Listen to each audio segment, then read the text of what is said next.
Chers auditeurs, Dear listeners, bonjour. welcome to Comme d'Archi Podcast Season 5. Saison 5, dans le monde fascinant des architectes. And in the architectural projects. Je suis Anne-Charlotte Deponte, passionnée d'architecture et docteur des universités en histoire de l'archi. I am one of the spokespersons of Anne-Charlotte, who is a PhD in architecture history. Merci Thank you d'être avec moi aujourd'hui. to be with us today. Et And maintenant, now, lundi en français, place au talent. and Wednesday, let's talk projects. In English, of course.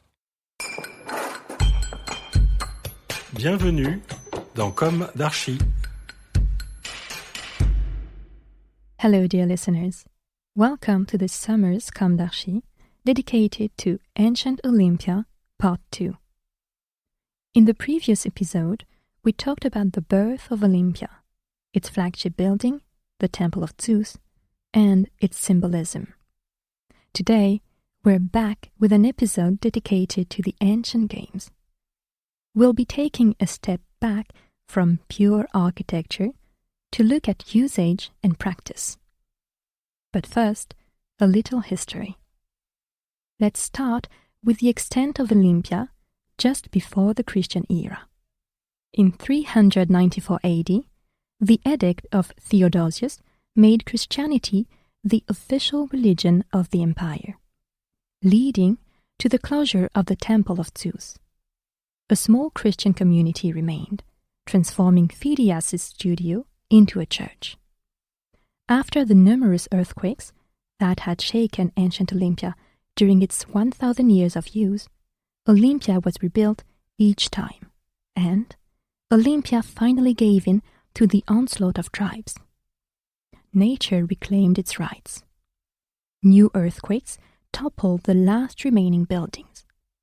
The river Alpheus and its tributary Cladeus regularly flooded the sanctuary, gradually covering it with a thick layer of alluvium. A few Western scholars visit, but the site is deserted. Eventually, the Alpheus and Cladeus resumed a more rapid course and the site became accessible again, following the interest shown by the French monk Montfoucault, 1655-1741, and the German Winkelmann, 1717-1768. In 1876, an archaeological exploration was undertaken by Germany. Germany obtains the site concession. The site's memory was saved. Then, human drift took the symbol straight back to horror, with the Berlin Games of 1936, to Nazism and anti-Semitism, as Hitler used it as a propaganda tool. By the way, who is anti-Semitic today? For the erudite, let's ask ourselves the right question, because anti-Semitism today seems to play diabolically with labels. Anyway, back to the games. What did the Olympia sanctuary look like at the peak of its configuration, on the eve of its abandonment? The sinews of wall, the strong point on which everyone agreed, was the sanctuary of Zeus. It included the altis, or sacred wood, and its extension, the Pelopian altar, dedicated to the deity Pelops. Then, the altar of Zeus, the temple of Hera, wife of Zeus, the temple of Zeus and its chryselephantine statue, the Metrun, the smallest temple dedicated to Rhea, mother of Zeus, and the terrace of treasures.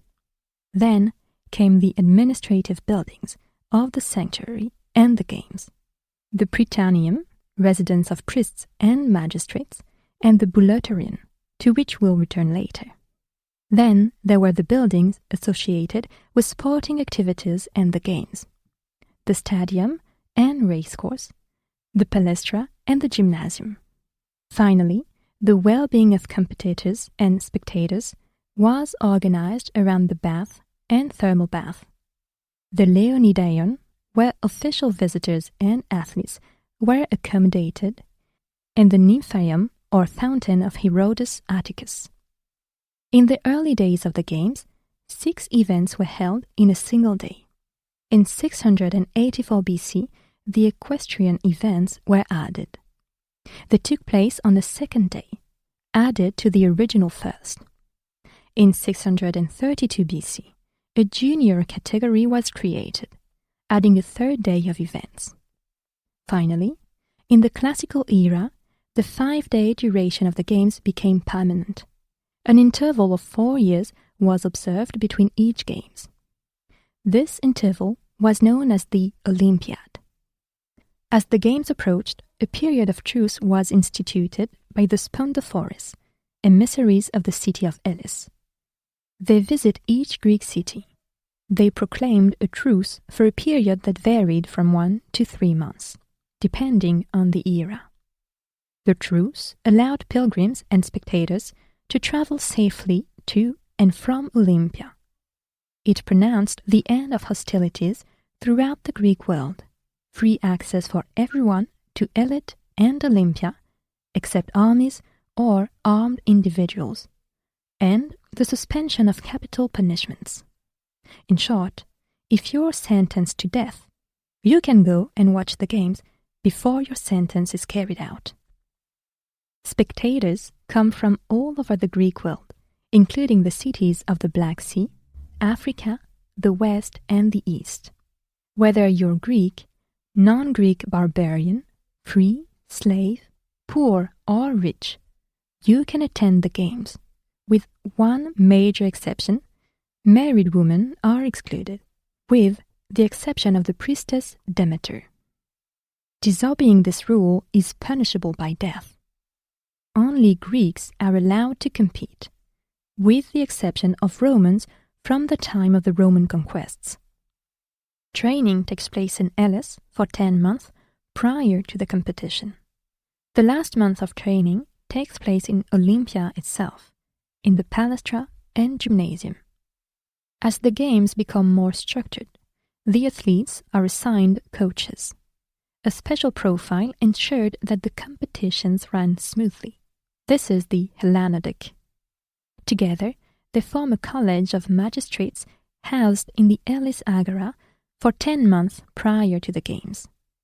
There, they are trained by guardians of the law in their charge during the competition and in the rules of the competition.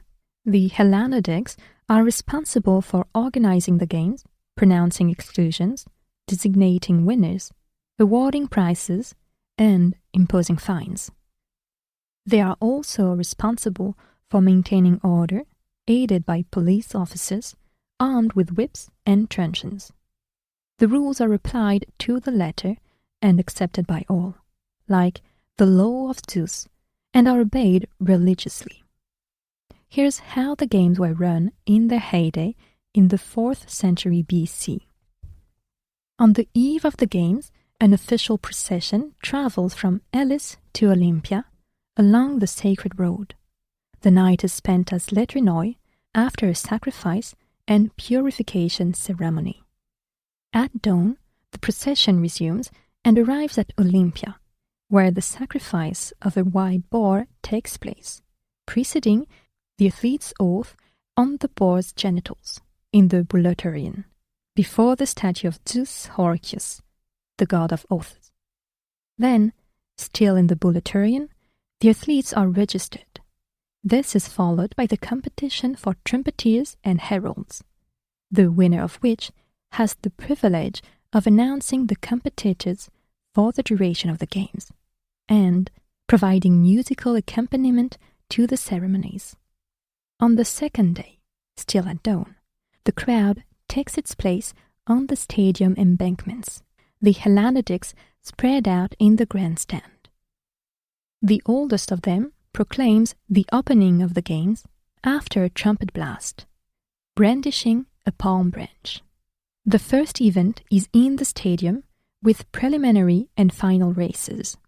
This is followed by the wrestling and pancras competitions, a mixture of wrestling and boxing. On the third day, the equestrian events take place: quadriga races, 4-horse chariots, horse races, chariot races pulled by a pair of mules or horses, mare races, and more or less the same events with foals.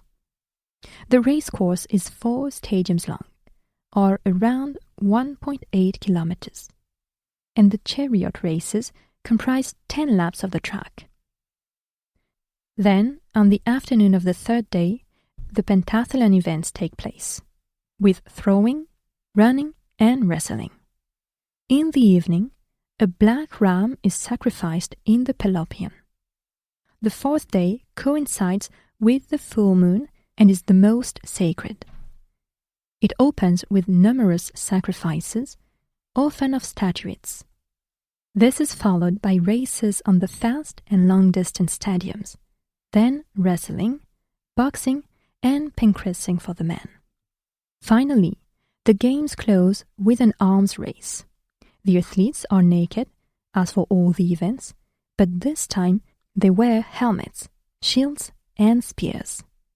The fifth day sees Thanksgiving, sacrifices, and, above all, the presentation of wild olive wreath to the winners. The event ends with a banquet, and the victors return to their cities to be celebrated and elevated to the rank of heroes, some for eternity.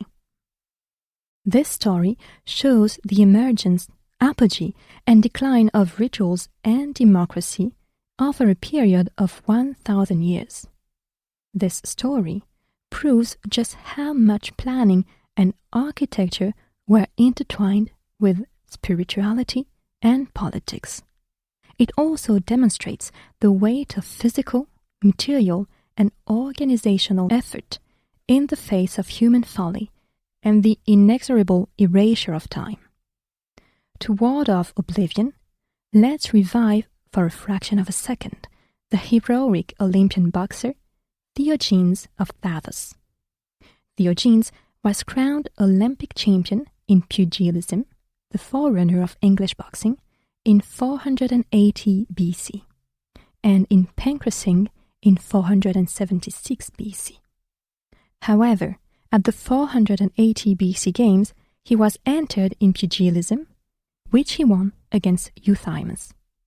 Fatigued by his pugilistic victory, he forfeited the pancras and was fined by the Hellenics.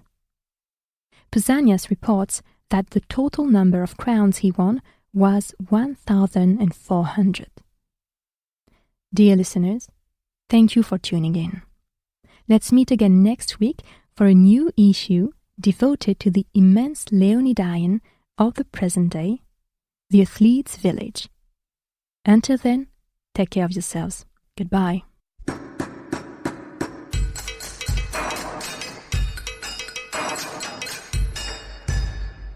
Thank you for listening. And thanks to the sound engineer who was collaborating with us today. Don't forget to tune in to our previews on Instagram at Comme d'Archi Podcast.